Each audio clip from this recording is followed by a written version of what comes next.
Good morning, everyone. I just wanted to share a quick message. As you saw in my short email last night, our plans have shifted. We're going to remain in hybrid ghost for this semester. And I just want to bring some focal points to pay attention to. One, kind of give you as much information as you can in regards to planning so that you know everything from now until the end of the semester. And also just a focal point. We've looked through the lens of the mental well-being of students. And now that we're going to continue to stay in hybrid ghost, we just got to pay attention to that. So I'm going to ask for your help and see if you can lean into this with us so that we can best serve our students. But before I do that, in the spirit of Thanksgiving, I just want to say thank you on behalf of Greg and me. Thank you for everything that you have done to this point and will continue to do. We are a blessed community, and Greg and I are grateful for all of your efforts during this difficult year that we're in. As for planning for the remaining year, you probably saw in the email, or you can see in the email, all the events that are going to happen throughout the rest of the semester so that you know what's going on throughout each day. Pay particular note, we want to celebrate Mass and Christmas Mass with our students. That's really important. So we've added that to the schedule. So there will be a Mass, one for the red and one for the blue. You can see that on the calendar as well. Also, Pat will update the hybrid ghost schedule to add the month of December and what the bell schedule will be for each day. In addition, he reached out to you yesterday for feedback about exam planning, and he'll have the full exam plan to you as soon as possible. And a thank you to Pat, who did a lot of work to get the exam plan to this point and now has to shift. So thank you, Pat, for your willingness to do that. If you look, you'll see just everything that's happening, and hopefully that assists your planning as we will remain in hybrid ghost for the rest of the semester. The only thing that would take us away from that is if we were told for some reason that we had to go to virtual, which we believe strongly and our protocols are in place and we can do this safely. So hopefully that does not happen. So as we remain in hybrid ghost, we're asking for your help as we look through the mental health lens and concerns for our students. We know that the at-home days might be more difficult than the in-school days, but maybe if we utilize our strategies for the at-home day, if we look at our strategies for at-home days and explore some options, and take advantage of the in-school days to maybe have certain conversations with students, we might be able to better serve their mental well-being. So I'm just going to offer some ideas. A lot of you are already doing a number of these things. So this is not as if we're not doing it. We're just promoting that we think about these things as we plan for the coming weeks. When we look at virtual, maybe we need more Zoom connections to happen or more virtual meetings to happen with our students.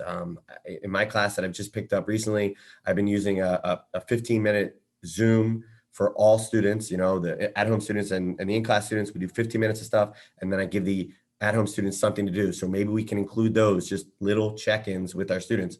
Speaking of check-ins, asking for feedback, whether it be when they're in class or at home, find some feedback loops that we can see insights into maybe how they're doing so that we can best serve them. Create quality thinking tasks. Think tasks that promote creativity. And when you give those tasks and promote that creativity, it might provide opportunities for see areas of concern, when they do expressions to us, whether it be in writing or in videos or something, we can see into how they're thinking. And if there are concerns, we have to bring those concerns to Dr. Pollack and to Coach Boehm so that they can meet our students where they are. Parent connections are also important. We might be thinking focus on students, but communicating with the parents, whether it be sharing your weekly plan with them, which I know a lot of you are doing, and it's great. If you're not doing it, it might be something that can be really helpful to allow the parents to know what you're doing so that they can help their son while he's at home is a great strategy to maybe account for their mental well-being.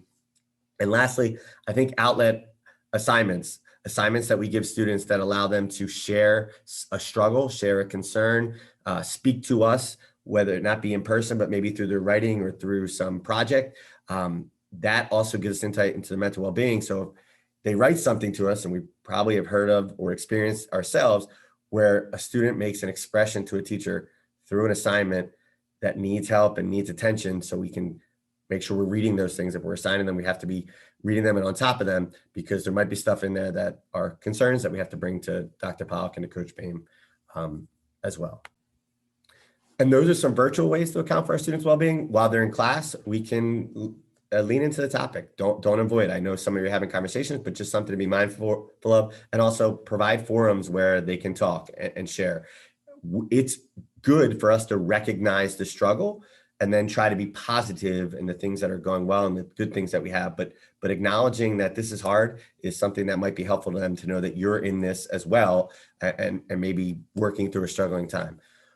We also need to be aware that if all of us on Thursday and Friday we get back just have forums, that we might overwhelm our students as well. So let's just be mindful of that as we work together in doing this. And the last thing, please check in with each other. Look out for a colleague. Let's talk to each other. Maybe make it a goal every week that you're going to check in with 2 colleagues that you might not normally talk to see how they're doing, because we need to put our mask on first. That's a bad reference in this times, but our oxygen mask on first before we take care of others. So be mindful of those things, and let's look out for each other.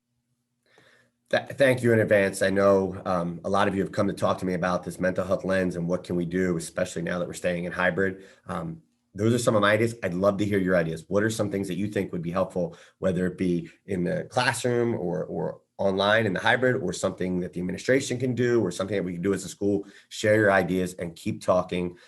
It's the most important thing that we can do during this unique school year. Enjoy the break, get some rest. And again, thank you from Greg and from me for all that you're doing this year for our students.